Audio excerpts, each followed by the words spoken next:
Here are my note cards. Both of them. He's 14. Okay. Okay, ready? Yep. So I'm doing health tax. Should there be a health tax on food? So what is health tax? It's actually called excise tax, but it's a health tax on food, which is like an added dollar amount to your tax on unhealthy products. A lot of those are like cigarettes, alcohol, kind of things like that, and some sugary beverages are included in that. I think junk food should be added to that list because junk beverages are already on there, and junk food can be considered worse than junk beverages just because of how much there is in a store. Junk food is anything that is like low in nutritional value but high in calories, and a lot of the times when there's high in calories, there's also a lot of things that are also in there like sodium, sugar, and things like that. Go to the next one. Why is junk food addictive? Junk food isn't actually addictive because it doesn't put you in a different state of mind, but a lot of people can be seen buying it over and over again. So there's a lot of different things that contribute to that. A lot of that is like sugar that can do a huge thing on it, and another thing is that it's popular in all ages, especially younger people too. Like especially for my age, and then the older you get, the less. It depends on some people, but it's very popular. And if you go to the next one,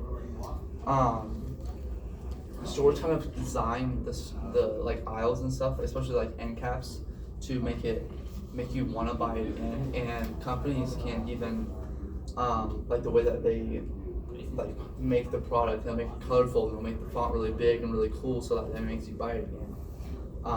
So that's just one way that they can get you to buy it. But you go to the next one. And so what can it affect? It can affect a lot of different things. The obesity rate is very high. It is 13%, which is fluctuated by the World Health Organization. And one in 8 people are obese, which is the same thing. They found that in 2020. And it has doubled since 1990, the obesity rate has. And it can cause type 2 diabetes, and it can cause cardiovascular diseases with too much junk food. It can cause that, and that's what obesity rates are related to type 2 diabetes and cardiovascular disease. And then if you go back, does anyone else have health tax? So there's certain other countries that have tried this health tax on things like junk food. So if you have Mexico, they tried an 8% tax on junk food, and they found that 5.8% of people have a decrease in junk foods in their family homes. And then in Hungary, they tried a junk food and excess tax on anything with like very high salt levels or anything with high sugar things, and found a whopping 73% of families had a decrease in purchasing of junk food in their homes. And so I really think that we should just have a decrease in obesity rate, because that can cause a lot of different things, especially for family homes too, because families can be seen, especially lately, since 1990 to now, it's almost doubled. So a lot of that can be found back to like sugary beverages and sugary foods. And another thing is that sugary foods and just unhealthy foods have such a more it's a lot easier to get now. Like you can go to the store that's 5 minutes away from you, and it pretty much gives you any choice of any unhealthy food that you really want.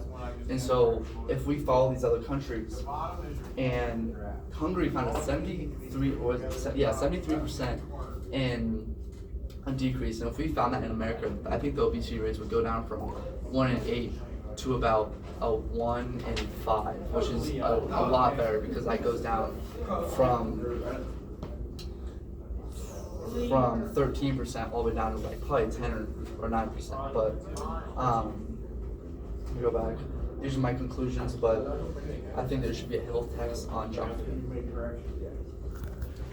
Alright, wait, show everybody. Do stop it. There you go. And show you. Show yourself. There you go.